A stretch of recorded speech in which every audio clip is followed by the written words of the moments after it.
विवाद अब केवल शब्दों तक सीमित नहीं रहा था। वाणी में तीक्ष्णता आ चुकी थी और दोनों दिव्य शक्तियों का तेज समस्त दिशाओं को कंपायमान करने लगा। सृष्टि जैसे थम गई। काल ने अपनी गति धीमी कर ली। देव, लोक और तत्व सब मौन होकर उस क्षण को निहारने लगे। दो महाशक्तियां आमने सामने थीं। एक अचानक ब्रह्मांड कांप उठा।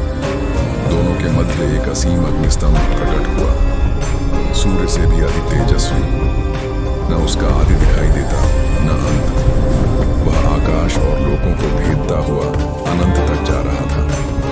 उसका तेज सहन करना असंभव था। आकाशवाणी हुई, जो इसके आदि या अंत को खोज लेगा वही श्रेष्ठ होगा। जो इसके आदि या अंत को खोज लेगा वही श्रेष्ठ होगा।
उन्होंने वराह रूप धारण किया और स्तंभ की गहराइयों में उतर गए। वे युगों तक नीचे जाते रहे, पर अंत कहीं नहीं मिला, केवल अनंत और अनंत।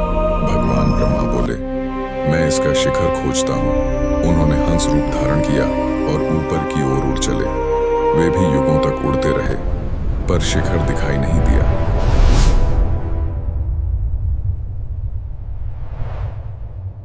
भगवान ब्रह्मा का हंस अचानक शून्य में स्थिर हो जाता है, मानो किसी अदृश्य शक्ति ने आगे बढ़ने की अनुमति रोक दी हो।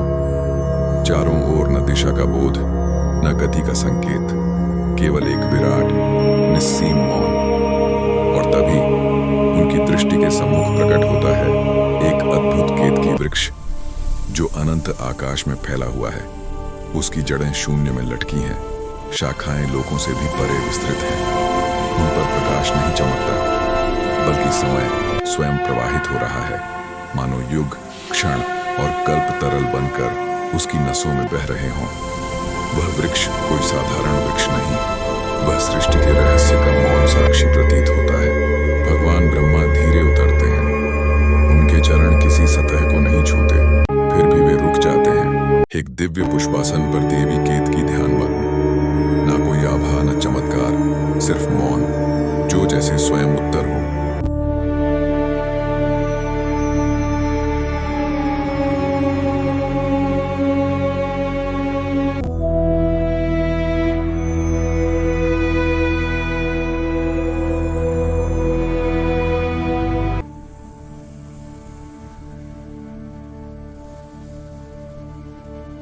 ब्रह्मा गंभीर किंचित अहं के साथ, हे दिव्य स्वरूपे, क्या तुम इस ज्योति स्तंभ की साक्षी हो? मैं उसके शिखर की खोज में यहाँ तक आया हूँ। देवी केतकी बोली, हे ब्राह्मण, जिसका न आदि है न अंत, उसका शिखर कहाँ खोजते हो? ब्रह्मा बोले, मैं सृष्टा हूँ, मापन ही मेरा धर्म है। यदि सीमा है मैं जानूंगा, यदि अंत है मैं पहुंचूंगा। देवी केतकी बोली, जो स्वयं समय को जन्म देता है, उसे समय से मापना, क्या यह संभव है? ब्रह्मा बोले, तो क्या यह यात्रा व्यर्थ है? देवी केतकी बोली, यात्रा व्यर्थ नहीं होती, परंतु उद्देश्य बदल जाता है। तुम खोजते हुए यहाँ नहीं पहुंचे, तुम्हें यहाँ रोका गया है। तुम मेरे साथ साक्षी बनो कि मैंने शिखर देख लिया है। मैं बहुत ऊपर से गिर रही हूँ। पर अंत मैं भी नहीं जानती, परंतु मैं तुम्हारी साक्षी बनूंगी।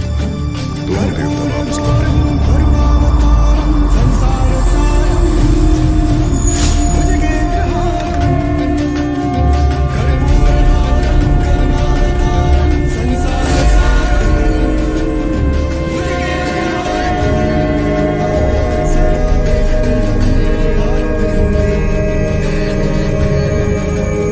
विष्णु ने विनम्रता से कहा, मैं अंत नहीं खोज सका, यह ज्योति स्तंभ अनंत है। मैंने इस ज्योति स्तंभ का शिखर देख लिया है और देवी इसकी साक्षी हैं।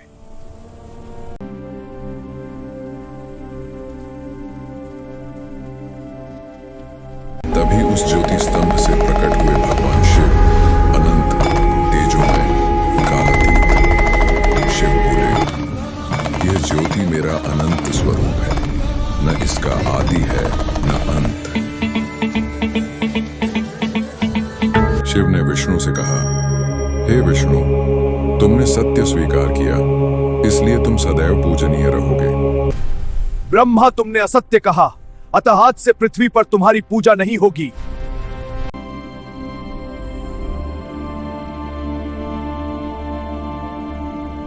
हे देवी केतकी, तुम मेरे पूजन में स्वीकार नहीं की जाओगी। इसी कारण आज भी शिव पूजा में केतकी पुष्प निषिद्ध माना जाता है और पृथ्वी पर ब्रह्मा जी की पूजा नहीं होती है। भगवान शिव ने कहा, यह जो अनंत प्रकाश तुमने देखा, यही मेरा ज्योतिर्लिंग स्वरूप है। जब जब मैं इस प्रकार प्रकट होऊंगा, वहां ज्योतिर्लिंग स्थापित होगा। इतना कहकर भगवान शिव का दिव्य स्वरूप उसी ज्योति में विलीन होने लगा और देखते ही देखते वे अंतर्ध्यान हो गए। केवल वह अनंत प्रकाश शेष रह गया, शांत, अचल और सनातन। यही परंपरा आगे चलकर 12 ज्योतिर्लिंगों के रूप में पूजित हुई। Next episode coming soon. यह चैनल धर्म, अध्यात्म और प्रकृति से जुड़ी गहन चर्चाओं के लिए समर्पित है।